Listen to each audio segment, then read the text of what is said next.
y'all, it's your girl Sammy the God, back with another video on today. Okay, now as you can see from the title, I am here to answer a question that I get quite often. It goes like this: how did you get your locks to grow so fast? How did you do it? And I'm always like, I didn't do much, until I really sat down and I'm like, I mean, there are some things that I have done. There are. Really, it's just an accumulation of intentional actions on a day-by-day basis that have allowed my locks to, let me just pull out a piece for an example, to thrive to this point, okay? I'm sure for the most part, some of these are pretty straightforward, but sometimes you just need that external validation, that reminder even, that there are things that you need to be doing that you haven't done in a while. So here I am as that reminder, that resource for your head top, okay? So let's just get into it. First thing, numero uno, get you some castor oil in your life. I use Jamaican black castor oil. I've had people tell me about Haitian black, never tried it. And then there's just plain old castor oil, melanin deficient castor oil, I guess you'd call it. But that is something that I have used in my hair just all throughout my life, even when I had a perm. And it has been a part of my lock regimen as well, because castor oil is so jam-packed with nutrients, and truly what it does is protects your scalp, heals any kind of scalp conditions that you may have going on, and it stimulates the follicles to continue to do the things, all right? This is the one that I use, okay? Tropic Isle Living, clearly from the blacks, okay? Get you a black-owned castor oil, honestly. And this company, they actually make a whole bunch of other oils. Like, I went and visited their website and they had castor oil mixed with lavender, sage, a few other concoctions. Check them out, see what else they have for you. You need to have the right combination of oils so that your scalp environment is one that allows the growing process. So castor is my number one for that intention, but I also use sweet almond oil. Coconut oil is one of my top faves. And that's really just for the conditioning aspect, feeding your roots with the nutrients that it needs so that it can thrive, okay? Okay. Number two, my second tip is pretty obvious, but sometimes, people forget. Water. You need water in your regimen. That goes for internally and externally. Just like a plant, you need to water your roots so that it can slurp it up, insert it into itself, and grow. Okay, if your hair is parched, if it's thirsty, if it is dusty, child, it will not thrive in the way that you need it to. Don't let your hair be thirsty, okay? Quench it. Quench the thirst with some water in your life, all right?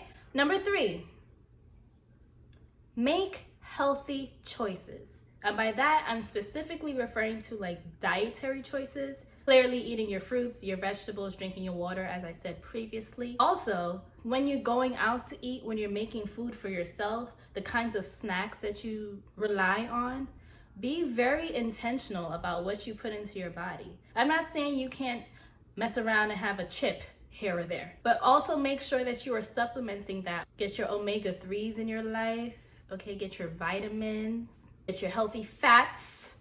For me, that looks like avocados, nuts, seeds. I do a lot of dried fruits these days because it's easier to like snack on the go. But fresh fruits obviously is like the ideal. Maybe a tortilla chip or two for the salty, you know what I mean? But make healthy choices, because ultimately, what you put into your body is what will exhibit itself in your hair journey. I don't have a choice but to eat healthily, because if I don't, my skin will flare up and act crazy. Even if your hair or your scalp or anything in your body doesn't make it obvious that it needs these things, you have to be intentional about it. These are investments that you're making, not only in your physical self, it also trickles into everything else, your mental capacity, your spiritual capacity, all of the things. Make healthy choices, your hair will grow as a result of that. Okay. Number 4. Now, for those who have been rocking with my channel for a while, you know that I encourage self-sufficiency as much as you can. Really, I'm here to remind you that you have access to the tools that you need to thrive in this lock journey. So for number 4, I suggest you concoct your own little moisturizing spray, or make sure you go to the store and get a moisturizing spray, order it online from a Black-owned business, and make sure it has these 2 ingredients, at least one of them. So you're gonna need some rose water, all right? And you're gonna need some aloe vera juice in your life, okay? The easiest thing for me to do is just make it myself because I have the things that I need. But if I'm in a hurry, or let's say I'm out of town or something like that, and I need to just grab something from the beauty supply store, I have to make sure it has rose water and or aloe vera incorporated into it in some way. Now this has nothing to do with the growth, but I just like to sprinkle some Florida water in there because, you know, everything that you do for your hair is like a ritual, as far as something that you do intentionally and you repeat it. So because you're focusing on your crown, and as a lot of us know, your crown channels a lot of energy and your hair is like an antenna, I make sure that I incorporate some Florida water into my little spray so that I'm ultimately protecting myself on a spiritual level. Now, I'm not going to say that that's why my hair is growing, but that's just like a little quick little pro tip. Throw that in there, okay? Tip number 5, scalp massages. Oh my, and you see I got my hair up and even still.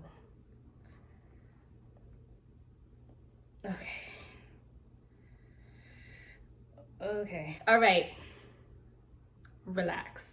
Calm down. Massaging your scalp is a great way to stimulate the blood flow up there, get it all loosed and limbered up, feeling good and nice, stretched out, elastic. But no, seriously though, massage your scalp. That's you placing energy. So you know you carry energy in your hands, right? It's nice and warm, fingertips. When you put that into your hair, and you intentionally, massage it in, and even you make sure you just like speak nicely to yourself, literally like a plant. Massage that thing in there, especially after you do your moisture routine where you spray with your moisture spray, you put your oils in, and you massage it in. That really is just an excellent way to stimulate that scalp, stimulate the follicles up in here so that they can just show out. They're just like, oh, we are out here. Hello, yes? Oh, what's going on over there? Oh, okay. Length, growth, massage your scalp. Pro tip, okay? Tip number 6, avoid stress at all cost, okay? Let me tell you something. Stress will get in the way. It will get in the way of your hair growth. Point blank, okay? Now, whether that's stress from your job, your relationships, your kids if you have them, family, friends, whatever the case may be, you cannot allow stress to take over your life to the point that it starts to have an effect on your physical body, okay? Now, I know that's easier said than done. So just to give you a tip for how you can mitigate the stress in your life, make sure you have something to do outside of your roles in life. Have a hobby, have an outlet, have a safe space that you can exist in, whether that's going to the gym, going to a fitness class of some sort, going to painting. Do something that allows you to free up yourself, free up your energy. Meditate if you're into that kind of thing. Journal if you're into it. Yoga is a great way to manage stress as well. Find activities that make sense to you that allow you to regulate your stress levels, okay? If you're dealing with too much in your life and you're dealing with a lot of emotions and anxiety and anything like that, that'll get in the way of your hair progression as well, because your hair simply cannot thrive under those conditions, okay? So if it's your partner, find ways to communicate efficiently with them so that it reduces the stress in your life. And if you're unable to do that, find a way to pour into yourself, okay? I'm not going to be on here telling you to leave a relationship, leave a job. Only you know what you need to do in those scenarios, but make sure that you're being intentional about regulating the stress in your life. That doesn't only affect your hair, it affects literally everything about you, how you show up in the world, okay? Your hair is an extension of that. It's literally just a visual representation of what you got going on internally. Keep stress at bay. Have a nice little smoothie. Relax, okay? Have a good time. Have fun. Invite joy into your life. These are all of the things that can boost up the vibes, and those vibes travel, okay? They travel all up in here. All up in here is the vibes, okay? Number 7.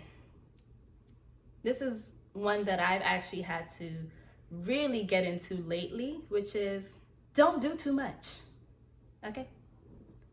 And by that, I mean ease up on the need for your hair to be neat and like perfect. That also contributes to the stress, but also it's the idea that your hair needs space and room to breathe. And if you were constantly retwisting it or styling it in different ways, sure, it's fun, sure, it might look good to you in that moment, but that satisfaction is temporary because in the long run, it can cause tension on the scalp. It can cause a lot of weight and like you're pulling at the roots. You have to be very gentle with your locks. If you circle back to my lock myths video, just a reminder, it's not indestructible. You have to treat it just like you would treat anything else in your life that is delicate. Take care of it. Take it easy on it. Don't do too much. Less is definitely more when it comes to the lock journey, for sure. And ultimately, if you do too much, your hair will definitely pay the price, and it'll show you. It'll be like, hey, you're doing way too much, and so I'm going to retreat until you figure it out. That's simply what will happen. If you want it to grow and thrive, chill out a little bit. Just chill out, relax, calm down. Don't do too much, okay? Number 8, keep that scalp clean, okay? Keep it clean. Keep it clean.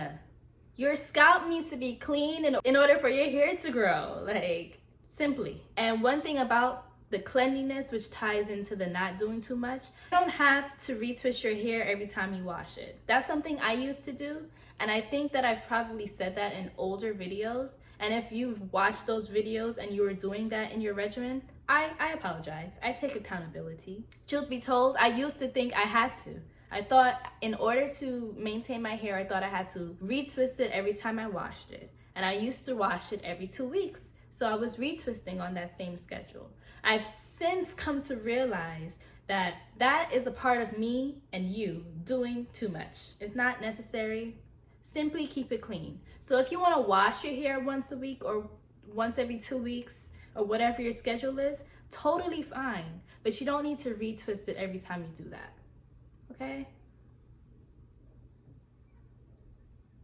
Number 9. Do not, and I repeat, do not over process your hair. Okay? What do I mean by that? Now, for me personally, that involves bleaching, unless you're going to a colorist, like a loctician or a hairdresser who's specialized in coloring hair. Don't do it yourself. I know there's a lot of videos out there of people showing you how to dye your hair yourself, how to bleach it. Do not do it yourself. I learned this the hard way. I bleached my ends at one point in time, and I realized after the fact that maybe some of the residue from the bleach or something was still left over inside, because your locks is like a sponge. So whatever you put on top of it, it goes inside of the core. So when it comes to bleaching and coloring your hair, you doing it yourself, is possible for you to miss something. Like when you're rinsing it out, you might not get every single thing out. When you neutralize the bleach, you might not get every single aspect of it because there's some inside of your lock too. And what happens is your hair starts to erode from the inside out. And that's exactly what happened to me. The bleach started to eat away at the ends of my locks. Where my hair is right now, this is 5.5 years, give or take, of growth. It would have been way longer than this, but I had to cut it because the bleach was starting to create brittle ends and split ends. And if I did this, just a gentle tug, that whole chunk of my lock would come off. Like, it was bad. It started to travel all the way up and up until eventually I had to just cut it. Like, oh no, we're not having that. So don't over process your hair. Do not do it. It's not worth it. Trust and believe. I went through it so you don't have to do it, okay? Just don't. And I've fallen victim to this too. You think that your locks are so strong because it's all of this hair together, so you think it can take more, but it can't. It simply can't. They can disintegrate real fast, okay? They can wither away before you even know it. You've ever had a plant that you water it, cool, and then you forget to water it one time, okay? One time you forget, and that thing will shrivel up on that ass, okay? It'll shrivel up and die, okay? Don't do that to yourself. Don't do it to yourself, okay? Unless you consult with a professional first. Okay, bringing it back in. Number 10, last but not least, wrap your hair, cover it up, okay? Specifically when it comes to sleeping, make sure you have, for the ladies, clearly get you a bonnet. For the fellas, bonnets probably is not your type of time. A lock sock will do. This one, I'm not gonna suggest this one. I got this from the beauty supply store, but you want something that has like a satin lining on the inside, satin, or silk if you bougie. Get you a satin pillowcase, all of that. Sometimes I see people, they think because they have their locks, they don't have to worry so much about laying on fabrics. They can roll around and do all of that on the pillowcase and it won't be a problem. First of all, that'll contribute to lint, like, just so you know, because your locks is literally like just sweeping everything up. So there's that. But also the cotton and the fibers in the different fabrics that you are resting your head against will suck the life out of your hair. Okay, it'll suck it out. Okay, all that moisturizing you did back in step 2 and 3 and all of that will get sucked right out if you do not cover your hair. You need to, okay? And aside from like protecting your hair from everything that is touching, when you cover it up, it keeps everything in there nice and juiced up and marinated like chicken. Just put all of the things that you need inside and cover it up and let it marinate, okay? Trust me. Is there anything else? Bonus. Get a hair steamer, because that is one of the ways that you really get the moisture and the oils to penetrate the strands and the roots and the scalp. Steaming. I'm gonna do a whole another video of me really getting into the details of lock steaming. Oh my gosh. I've literally only been doing it for a few months and I just wish I was doing it since day one because it has elevated my regimen so much, like so much. Okay, yeah. So all of those things together make it a habit in your life. You will see growth in your locks. And I guess like an extra little pro tip is try not to be so focused on length. Really the goal is health, okay? Because your hair can be long, but then be damaged at the ends and then break off every 5 seconds. So it's really not about how long you can get your hair. It's about how healthy you can keep the environment up here so that it'll get to its optimal level of growth. That's what's important, okay? And on that note, that is all I have for you today. Implement these little tips and tricks into your life and your hair, your locks will thank you, I promise. All right? By the way, I have a membership. Okay, see you in my next video. Bye.